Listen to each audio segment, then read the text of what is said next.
Hey, you guys, it's me, Amy from Aspire with Amy, and I'm so excited today about the special guest that I have, Miss Tiffany Hendra.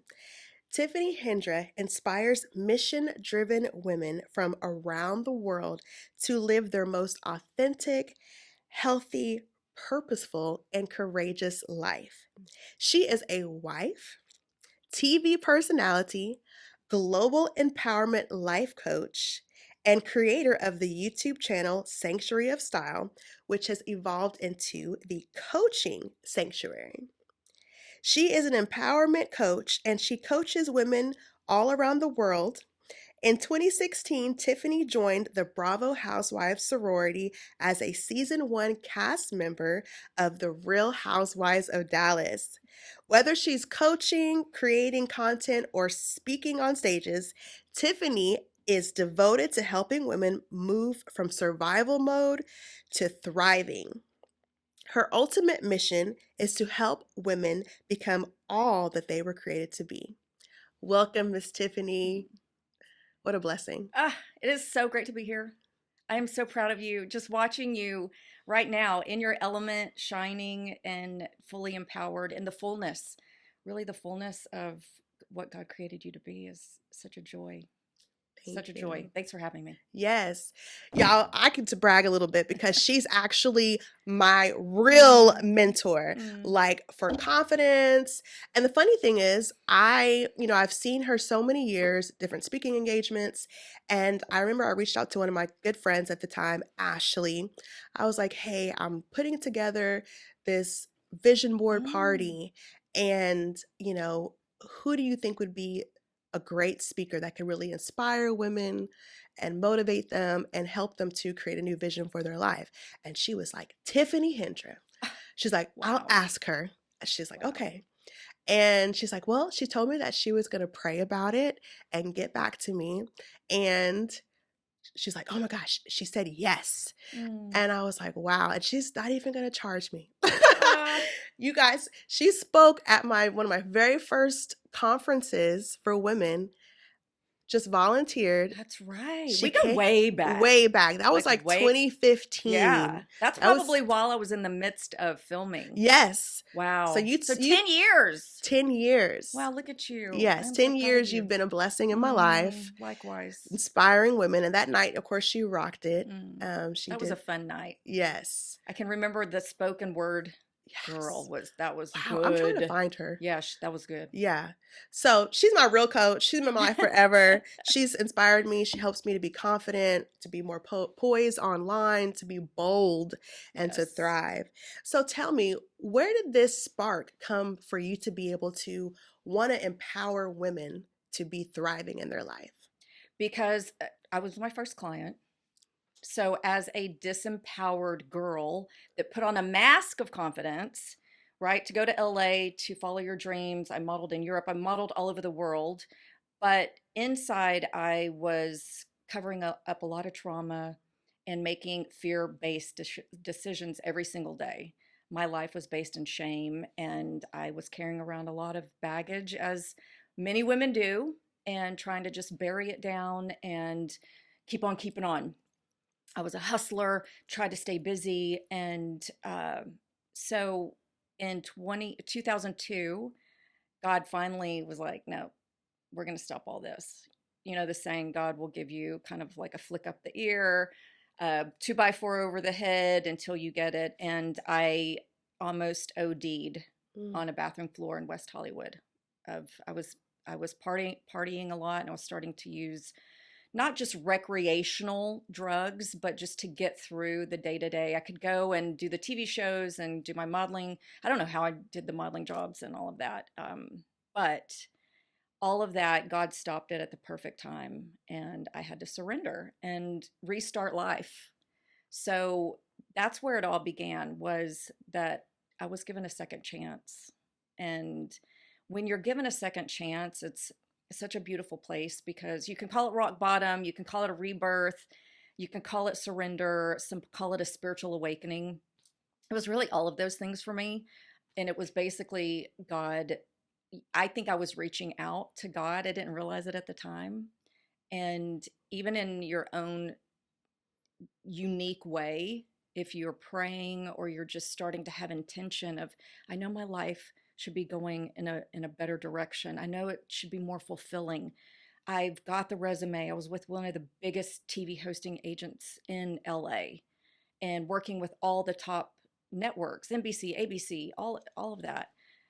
But I was empty on the inside.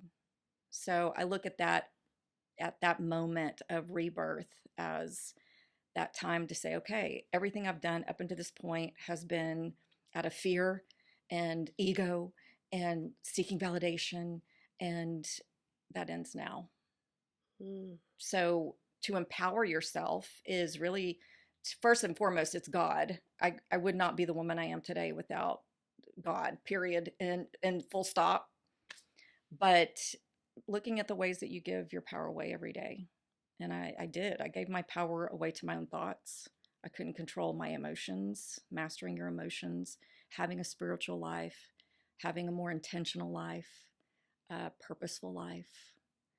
But back then I was just a disempowered girl chasing all the wrong things. So that's where it started. Once I started healing and got a taste of freedom, and it's been a long journey, I'm still on the journey.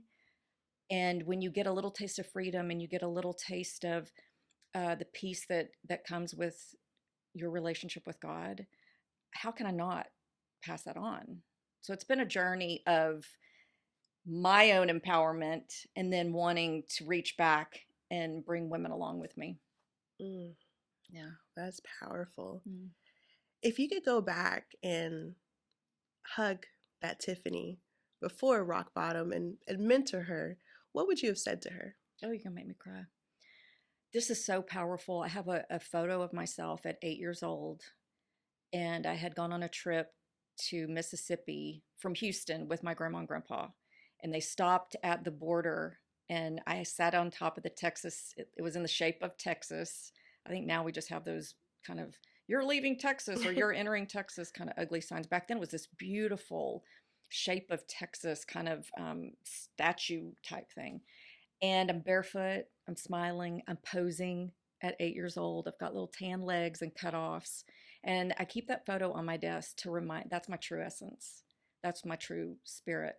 And so a daily reminder that that's who I'm doing it for. But to answer your question, I would tell her that you were perfect in your mama's womb. Mm. You don't have to try so hard to be liked, to be approved, because God approves you. You're the apple of his eye. Stop trying so hard and just be. I Just love be.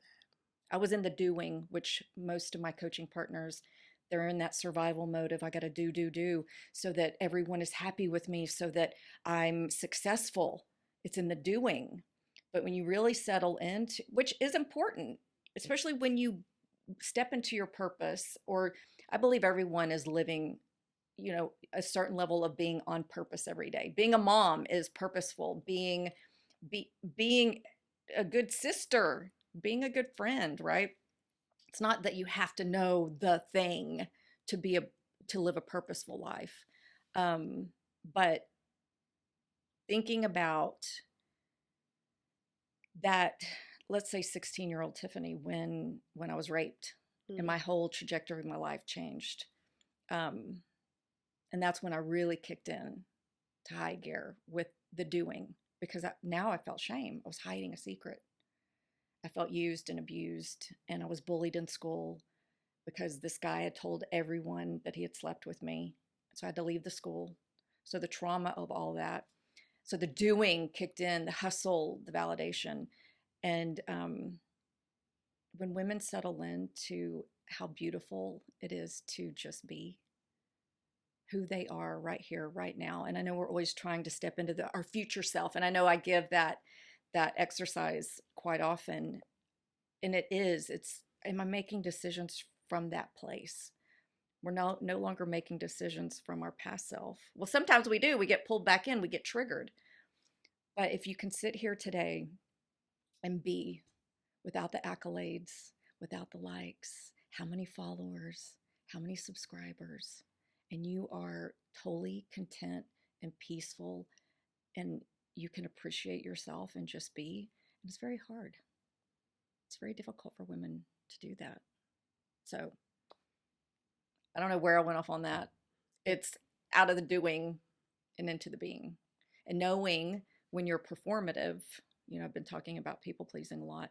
And it's, am I performing right now because I'm trying to get you to like me? Am I performing because I want you to think a certain way about me? Am I performing to get the opportunity or the friends, the friend group? And um, it's very difficult for women to just be. Is that why you strive to help women to be authentic? Mm-hmm. Yeah. And authenticity is a big word, and at the same time, it's not a big word. Um, Beingness and authenticity can change, right? You just had a baby, what, almost 2 years now? So all of a sudden, a mom of two, you're going to be a mom of three, and in the midst of opening a second location and everything. So you're our every day, like going through health issues and hormones up and down. Um, Authenticity every single day, almost as a practice. Am I being true to myself and my values and my standards every single day? Am I showing up in the world as my authentic self?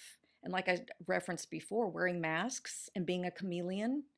When you step into every single room, no matter what room it is, and you are that same person and you live an integral life. I could go on because it's all interwoven. If you are living to your standards and you know who you are, and that's the first step. Women a lot, I didn't. When I got up off that bathroom floor, it was like, okay, who is Tiffany? Like, I've lived this life of being a chameleon, and I was an actress by profession. So in my personal life, I was also acting. What do you need me to be right now? You need me to be your best friend? Okay, I'll be the best, right? It's like, let me put that mask on. And then dating a guy or with my agents or whoever, and completely disconnected from myself, Mm. right? So, first step is most women aren't living an authentic life. And I know because I was that woman, because they don't even know who they are, much less have a relationship with that person. So, we hear the term know thyself. Tony Robbins says it all the time, know thyself. Do you know yourself? Do you even know what you want? So, you can't live an authentic life if you don't know yourself. Do you think that's why women gravitate to you as a mentor and an empowerment global coach? Because you've done the healing and it kind of radiates? That's a good part of it. I think even for the coaches that I've hired, I want somebody that's walked the path. They walk the talk. They didn't just go get some certification and Googled how to be a life coach. They've actually done the thing. And when you have walked the path, right, you've been sharing your story a lot. People tune in. It's so much static, whether it's online, on YouTube, social media, wherever it is. Everyone's trying to battle for someone's attention, right? And it's so easy to scroll, and it's like, what's going to get someone's attention? So, as you know, in telling your story and authentically sharing your story from that vulnerable, can't get all those words out, raw, vulnerable, honest, really honest place, you don't sugarcoat it, then people actually, you have their ear. So when women see that you've done it, they're like, okay, I trust her. She's actually been there. Yeah. Yeah. I'm not better than anybody. I'm not more empowered than anybody. I still have a long way to go. I'm still on my own journey. And I just, especially because of my relationship with the Lord, it's like, I want women to live in freedom. There are so many women that are believers that are still living in bondage. They're not living in the fullness. This word fullness has been coming to me a lot. the fullness of the John 10:10 life, like that abundant life that he died to give us. It doesn't stop there. In abundance to the overflow. So fullness where it's just over, you have so much to give that you have that abundance of stamina and mental bandwidth. And I've had that taken away from me with just illness and hormones and having to take it down, which is difficult for me to do, and that's been a challenge as well, to give myself permission to rest. But when that's taken away from you, it's wow, okay, I've got women to empower. I've got TV shows to do and produce and content that is going to get this message out there. And if you don't have freedom, energy, stamina, health, Fullness. fullness, it's very difficult. Yeah. Speaking of shows, you started a hit YouTube show. Mm. Before YouTube was kind of as big as it is today, you grew a huge following with the Sanctuary of Style. Can you tell us about that journey and now how it's become Coaching Sanctuary? Yes. When I was a working TV host, this thing called YouTube just popped up. And I remember thinking, this is something that I could play around with. Of course, now you can take courses, learn how to, all the ins and outs of YouTube. It's so complicated now. Back then, it was really just run and gun. I had a Blackberry at the time with a camera on the Blackberry. And I remember thinking, why don't I just start sharing all the tips that I'm asked in the makeup chair on a modeling gig? Other models, we share tips, or from the makeup artist, or if I'm in the aisle of Rite Aid in LA, it's still to this day. Target the other day in the makeup aisle, a woman will come up to me and ask me about a certain makeup. So I love it. I'm a girl's girl. I don't gatekeep. I want to share everything that I learn. So I thought, why don't I just start that? And the name Sanctuary of Style was definitely a divine download because I had a girlfriend just go through a divorce. She was beautiful and just spirited and just an amazing, amazing woman. And she was really nervous. And so I said, come over. And I had this closet, what I called the closet room. And it had, built-ins, and I had all my stuff and my accessories, kind of like a boutique closet. And I said, let me do your hair and makeup and you can pick out an outfit. She was worried she didn't have a cute outfit. I said, come over. She poured a glass of wine and she had so much fun. She was like, I don't even care if I go on the date. I just love hanging out in here. And she felt so empowered. She felt so sexy. She felt beautiful. And I could just tell her vibe changed. And she was like, this is such a special room. And I woke up the next morning and that sanctuary, this is a sanctuary. SOS to the rescue was kind of the tagline in the beginning. SOS. And that's how it all started. And I just literally started on my Blackberry with no lighting. And then we upped it. And I remember I was telling the story the other day. I remember when I had 400 subscribers and I was like, what? This is crazy. And I started getting these messages from women saying, I can't wait to get the email that says you've uploaded a new video because I'll put the kids to bed, pour a glass of wine, and even if it's just a 5-minute video or a 10-minute video, I feel like I have girl time. And so I started getting that kind of feedback. And then, because you've committed to this podcast, even my husband, I told him, I said, I'm so excited because I remember when she started it. And he was like, man, anyone that starts and keeps up with because everybody starts a podcast, but everyone fizzles out because they realize how much work it is. So the commitment, and that would fuel me getting that feedback. And I'm like, you know what? I have said, and I put it out there, I'm going to upload a video a week. And I didn't know how difficult it was going to be, but it kept growing. It grew really fast. And we bought a new camera and we bought lights, and that was my own little TV show. I always thought I wanted to have my own TV show. I was hosting a lot of other shows on all the networks, but what is that thing? And so I had Sanctuary of Style, and it was all about beauty, style, and spirit. And I knew back then I had the vision I might be my first blog post because I created a blog to go with the videos on to kind of house it, to be able to put and start collecting emails and create a community. Really didn't know what I was doing. And I I just knew in my heart as I was healing that eventually I would start talking about the spiritual depth. My first blog was about voluminous mascara. L'Oreal voluminous mascara. It was so basic, Mhm. one little paragraph about voluminous mascara, and I did a video to go along with it. Like literally now there's all these tutorials and all this. I but I knew, I'm like, I'm going to talk about my style and how I can budget shop and mix high price stuff with low, high low, all that before that was a thing. And knew that eventually if I had women's attention talking about these things that we care about every day, skincare, our workouts, what we're eating, vitamins and supplements, that when I got brave enough, I could, and as I healed, I could start sharing about my spiritual journey. So it was sanctuary style, beauty style, and spirit. That's how it started.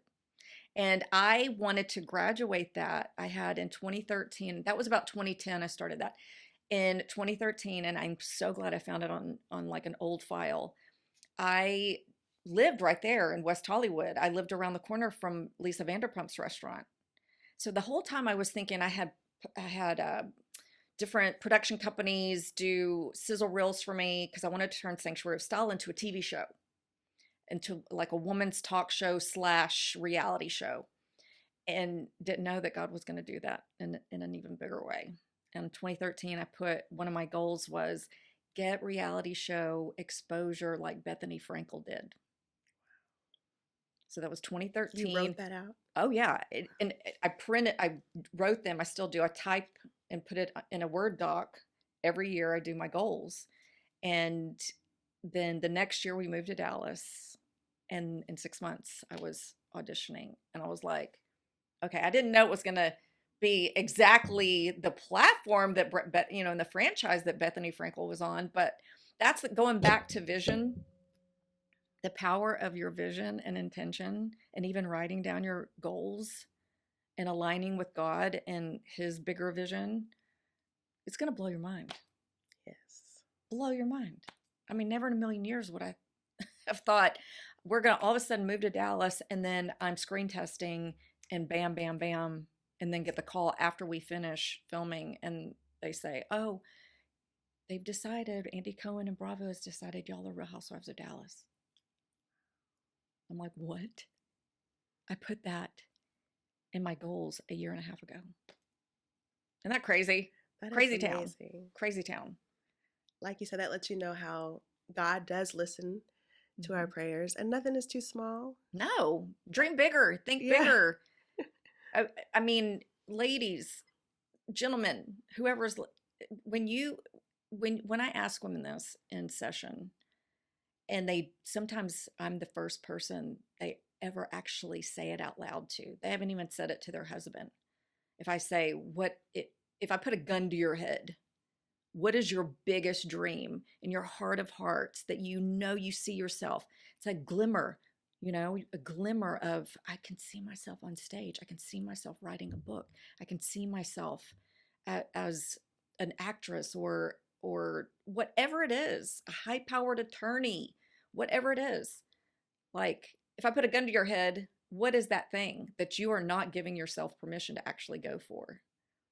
And it's wild what happens when you actually acknowledge it to yourself and then say it out loud to someone you trust, and then actually start taking the intentional steps every day toward it.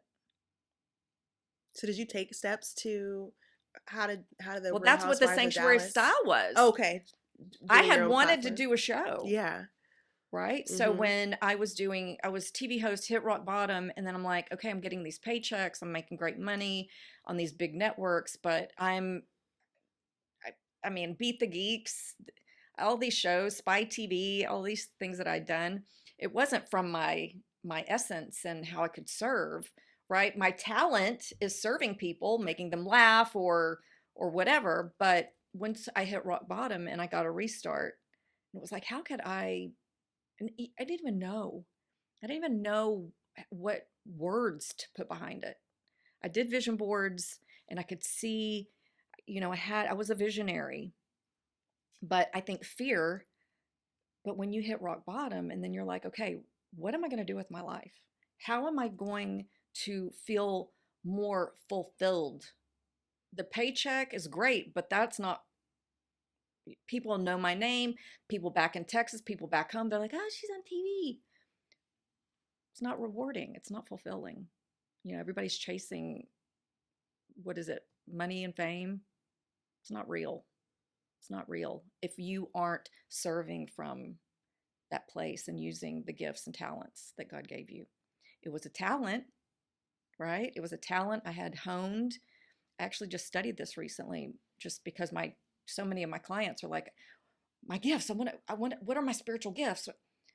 So your gifts are something that you have this ability to do, and the Holy Spirit and you can't explain it, and other people have such a hard time with it. Mm. So for me, working in front of the camera, I've done it's so natural to me. So when I coach girls in modeling things and it's so difficult for them, I'm like, I don't comprehend that because I just came out of the womb posing, and I'm an introvert. So it's crazy, right? And then TV hosting and turning the modeling into acting, TV hosting, and then eventually my own YouTube channel.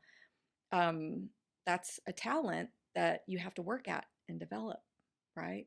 So going back to what you mentioned, the practice and what you're doing now for the bigger stage, that's what Sanctuary of Style was. I was committed and I did the video a week, and it was my own little show. It was my own little production. And then God went bang. Yeah.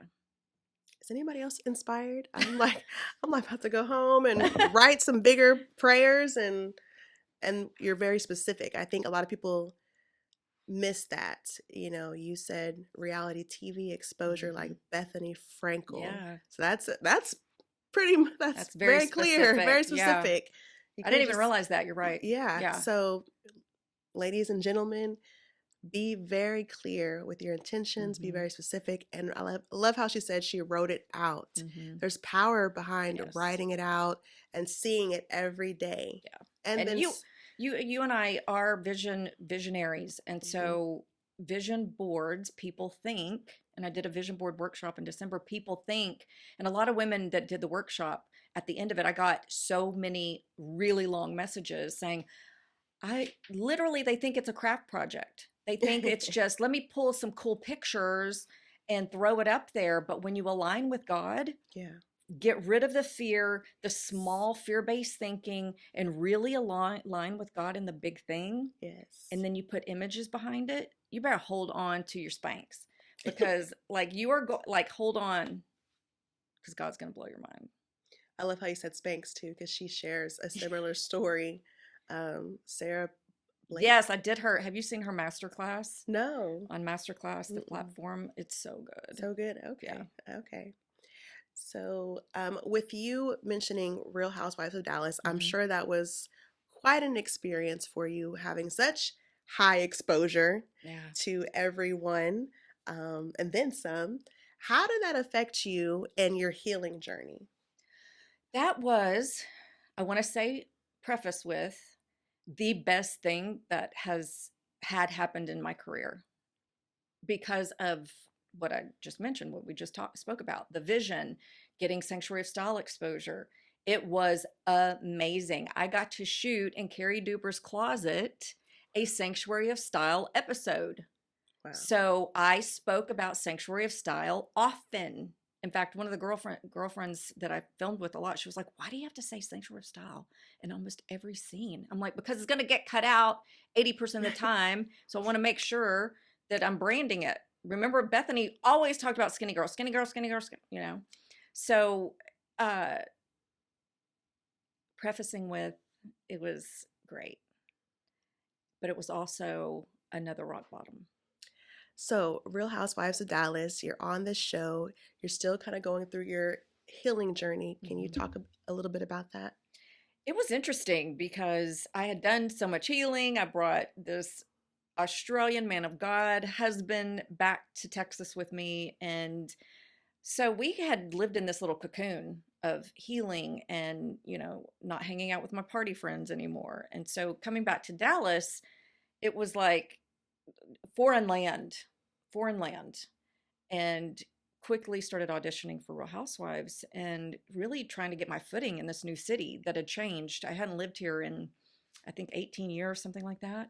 I was in LA for almost 2 decades. So I come back a little more healed, a married woman, growth, and was thrown into this like just craziness of cattiness and backstabbing and all the things that make that French everyone loves that franchise for, and a lot of alcohol, a lot of booze. And I hadn't touched a drug since I hit rock bottom, but I still hadn't really gotten a grasp on my relationship with alcohol. We needed to break up a long time ago, but we didn't. And the show revolves around alcohol. When you're doing your confessionals and you're having to relive the drama, you've got your alcohol there. Mm. And, every scene, every event, we had alcohol. So it was interesting because it was like another rock bottom because of all the toxicity, which now being kind of in the health space, I know that that causes inflammation. So the alcohol is causing inflammation, fighting, and toxicity and negativity actually creates inflammation in your body. So I remember flat on my back. I couldn't get out of bed at one point. I remember looking up at Aaron and I was like, my body would not move. Mm. I got sick. I was so sick. In fact, at the reunion, I had these reoccurring bronchitis and colds because my immune system was so weak. At the reunion, I was hopped up on cold medicine and I had a flask of Fireball in the dressing room Hmm. to get through that. I was sick the whole time, on and off. And so it was a wake up call. Plus, it really kind of failing at a reality show actually propelled me more into my calling and my purpose because I I hadn't I don't know that I ever was around because I had beautiful friends. We might have been party friends, but I had beautiful friendships in LA. But being around women that really do one up each other, compete, be frenemies, I really never understood what that meant until this experience. And women will be sweet to your face, be looking you up and down, sizing you up.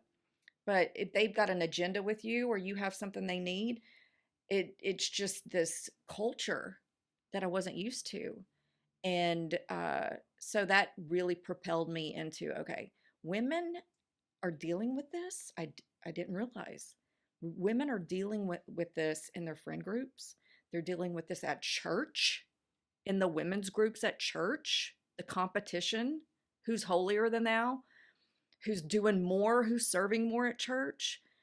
And that's when I knew, okay, that women need a space. They need a community where they can grow and brag without people. A lot of women will hold.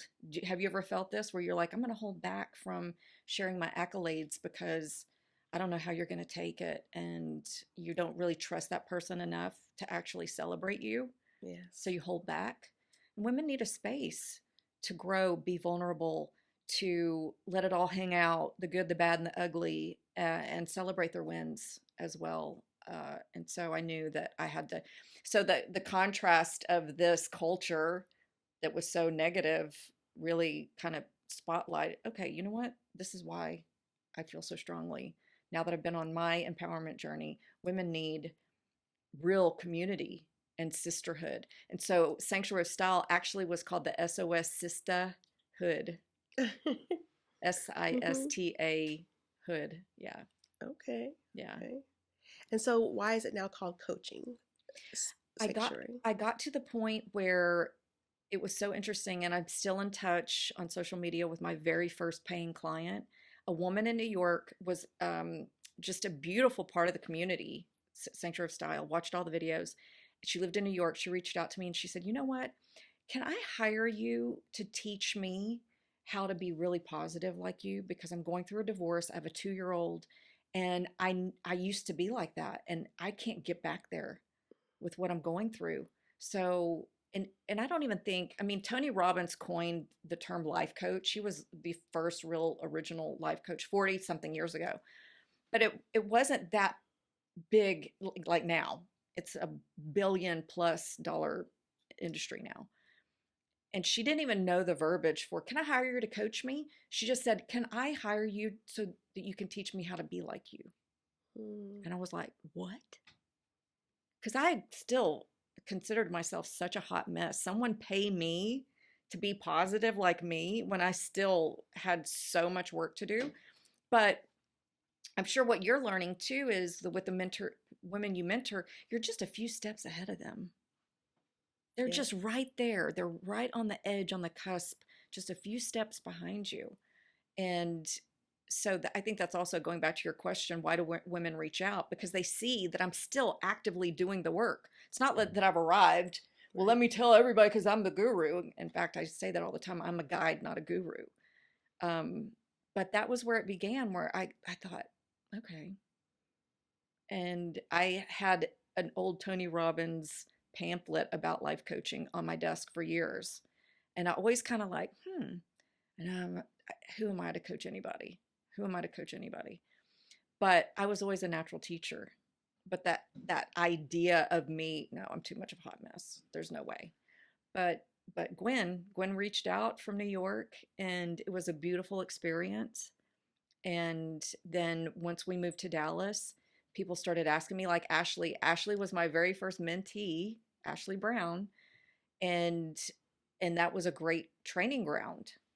And she came up to me at a charity. She sought me out because she followed me on YouTube. Came to a charity event, a fashion show I was walking in. She came right up to me boldly and said, "I want you to be my mentor. I want to start a YouTube channel." And I was just like this tall glamazon, and I'm like, "What? Me? Who? Me?" And that's where it all started. And it was with that need, right? What do people need? And people were asking me, how did you start a YouTube channel? How did you get into TV hosting? So my official coaching was on camera. It really was. I had men in the class, and I rented out a studio in Addison and would teach like 6-week courses, like every Monday night for 6 weeks. And then I got to realize what I had done and how it was so important and special because of my journey. Women were starting to share their journeys, whether they were a grief counselor and wanted to start doing videos, they were an author. There was a pain that propelled them, and they would be crying, a lot of tissues and tears, and the men would just be like, this is so uncomfortable. So I quickly realized, okay, I need to do this just for women. And then more empowerment coaching happened because women wanted to do what I did. They're like, I want to rock out the camera. But they weren't hydrated. They weren't taking care of themselves. They were foggy. They weren't eating well. They were super stressed out. They were living in fight or flight. And so they didn't have the glow. They didn't have the sparkle. They didn't have the mental clarity. They didn't feel good in their body. I had a client that she would send me videos to critique, and she would be filmed from here up with all this white space above her. I'm like, sister, what? This cropping is terrible. She was like, well, I need to lose 20 pounds. And I'm like, well, either lose the 20 pounds or get over yourself and like do this while you're on the way to losing 20 pounds, but you at least have to shoot from here up. It just doesn't, I mean, you can't post this. And in fact, she put it on YouTube. I said, you have to take that down. Either like come Hmm. to like love your 20 pounds, and this is who I am right now on the way to losing it, or lose it if that's going to give you more confidence, and then film. So there was this whole confidence, empowerment piece, plus the health and the beauty. The a lot of my clients didn't like their bottom tooth, so they get Invisalign.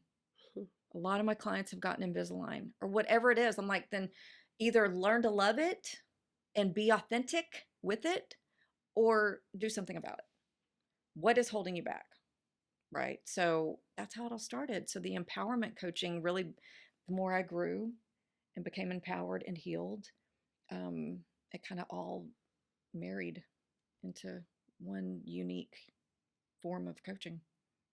Wow, that is awesome. With you being on Real Housewives of Dallas, you shared this story with me before how you prayed on national TV, Yeah. and which is a platform that's not really what they want to see, but you did that, and how it resonated with so many women, Mm, some women who've never even prayed before. Can you mhm. talk a little bit about that? That was such a beautiful surprise because going into a show, and again, while we were filming, we did not know that we were housewives. But you know, Bravo, you know the culture of the network. There was a lot of drama and there were a lot of beautiful moments too. And that's why we tune in. I love Beverly Hills and I love the women, and you love what we learn is whether you're watching an amazing movie, it's the conflict and the resolution, right? It's an underdog that we're rooting for. It's so the beautiful part of the stories, they were real. I had just moved back. I was still on a spiritual journey. I was building my YouTube channel.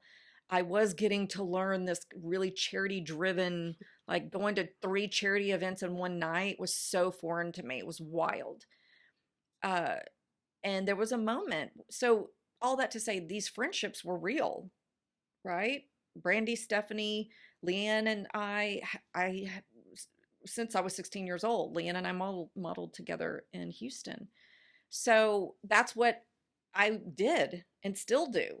If a friend is in duress, she's stressed, we were about to go in and confront her other friend about something, and I didn't even know the cameras were outside. We usually walk in, or they'll mic us and do like an exterior shot, kind of behind the scenes of us walking in, but we didn't realize cameras were out there, and she was literally in the car like this.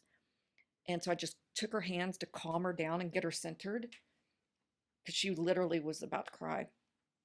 And I prayed and they aired it. Something like that usually is on the cutting room floor. They aired it.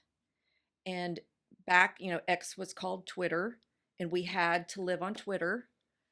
That's where most of the fan base is for that franchise. And so many women reached out to me and they said, you know what? I haven't prayed in years, and watching you pray, like how do I even begin to pray again?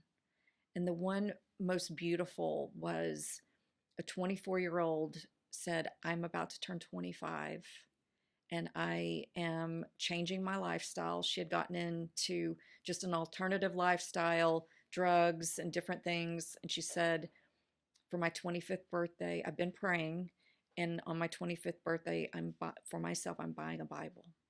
Oh, wow. And I got to meet her in California at a speaking engagement a few years ago.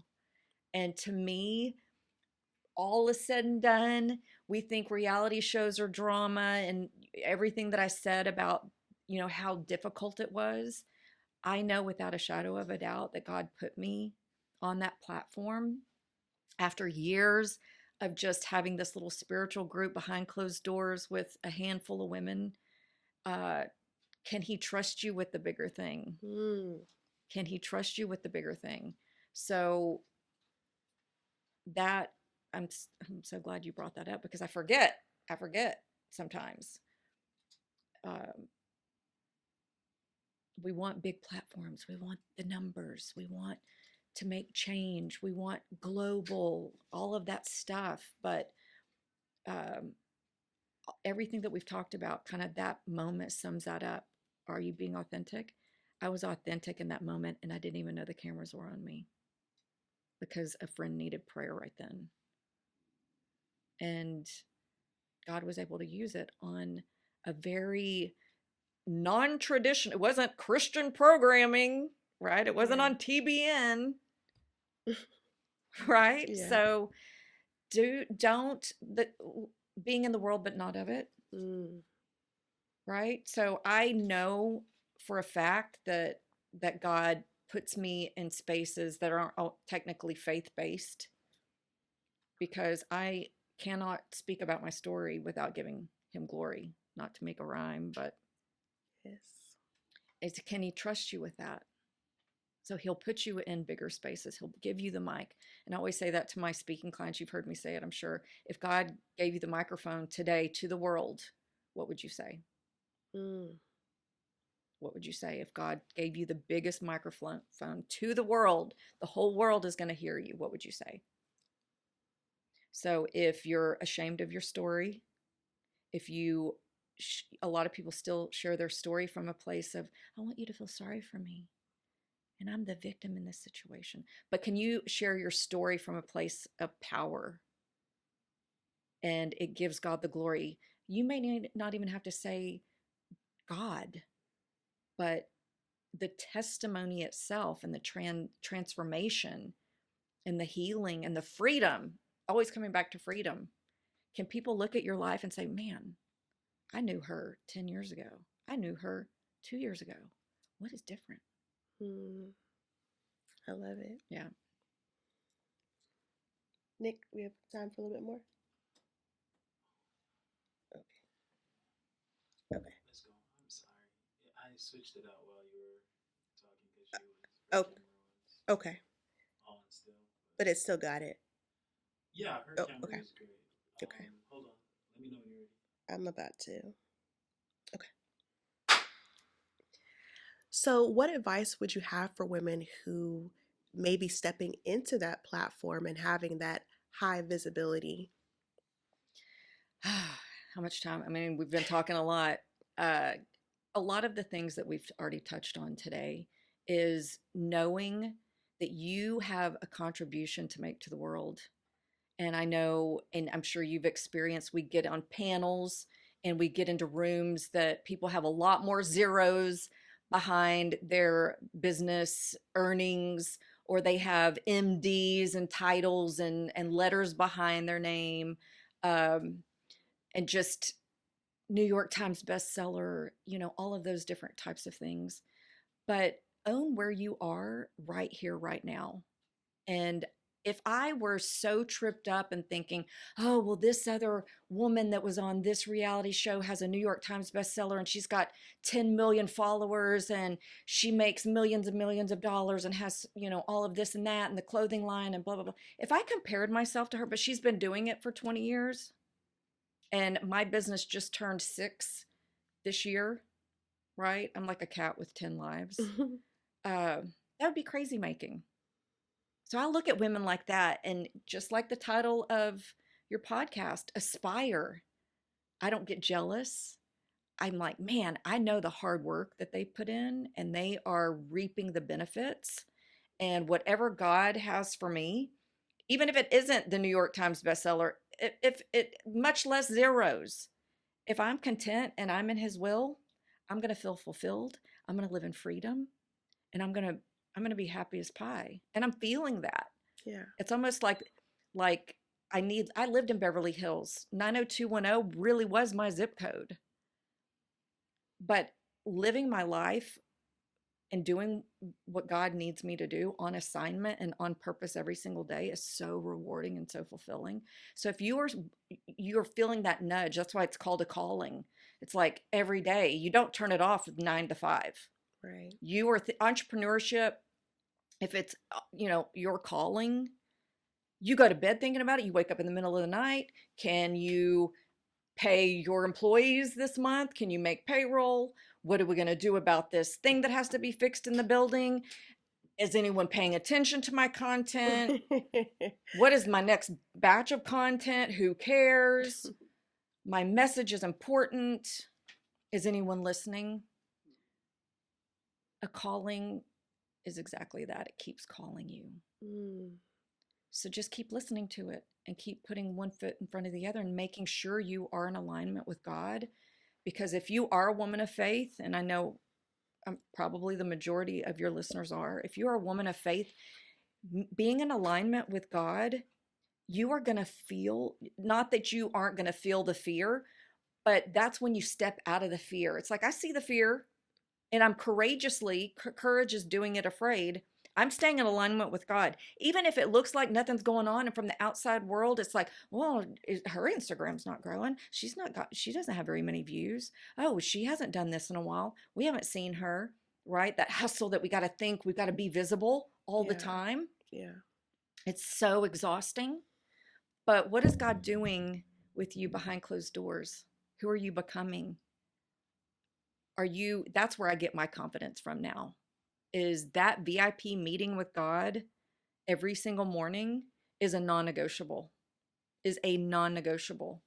And then I can get out of that meeting and start the day from a place of real confidence. So you can go into this platform, this room with, all the biggest thought leaders that we're all seeing on the scroll, and everybody's talking about their books and you feel completely confident because you're right on time where you're meant to be. So keep doing the work behind closed doors. And the more you stay plugged into that, then God is going to keep opening the door to a bigger platform. You don't have to worry about spinning your wheels and getting more followers and all of that, because I'm telling you, it was not about that for me. When this started happening, yes, I set the intention, I wrote it down, I printed it out.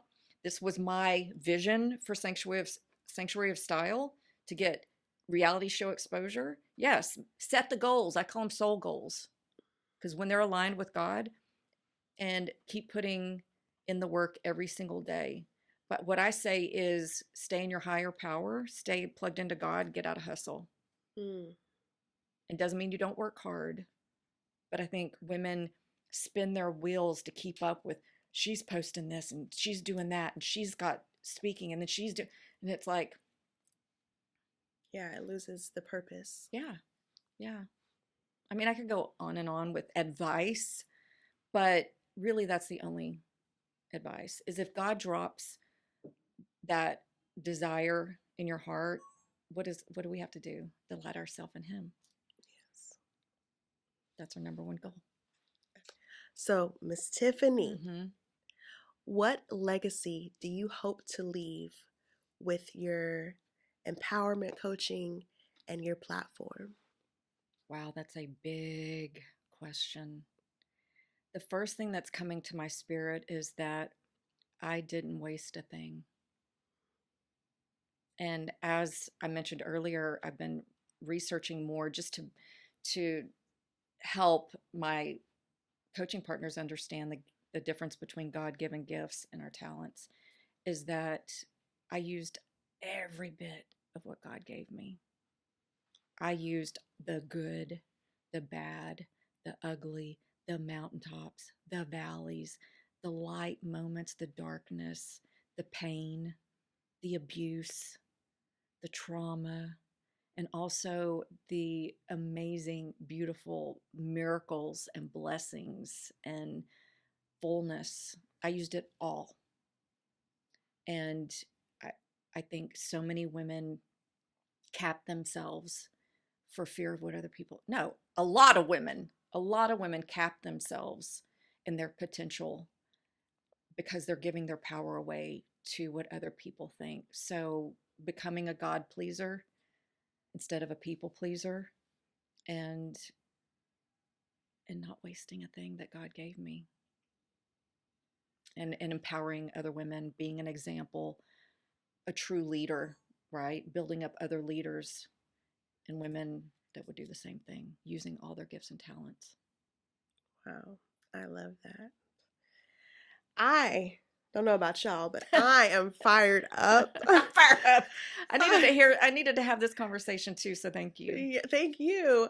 I'm gonna go home. I'm gonna get my vision board stuff together, add some bigger goals and dreams, and set my intentions super clear. Thank you so much, Miss Tiffany Hendra. And I would love for my followers to be able to find you. Maybe even they want to schedule mentoring with you. Mm-hmm. How can they do that? How can they reach out to you or find you or support your ministry? First of all, thank you for doing this, and thank you for doing exactly what I just mentioned, is using all of your gifts and talents. And God, you see it, you experience, they're unfolding more more gifts and talents are coming into focus, right? The more we grow, it's like, oh wow, I'm growing in this area. I'm using my voice. My voice has more authority in it, right? We love the word boldness. So thank you for creating a legacy, not only for your beautiful daughters and your family, all the graduates from your school, but your ministry in in truly showing women, being a living example of what God can do in a woman's Amen. life, right? So thank you for having me. I'm so Yes. proud of you. Thank you. And it's really easy across the board. TiffanyHendra.com and at Tiffany Hendra on all the platforms. I'm a social media butterfly. I love all the platforms and I'm active on there. I try to answer every DM. I believe in community and I believe social media. When I started Sanctuary of Style on YouTube, God made it very clear that was my mission field. And we had been going to Africa and different countries like that, but this was meant to be my mission field. So I take it very serious and community is everything. Sisterhood is everything to me. So reach out. I would love to connect. All right. Well, I would love for you guys to make sure that you are following Aspire with Amy. If you are interested in mentoring with me or even Miss Tiffany Hendra herself, please use this as an opportunity to step out, live authentically, be bold, Mm. and as Miss Tiffany said, don't waste a thing.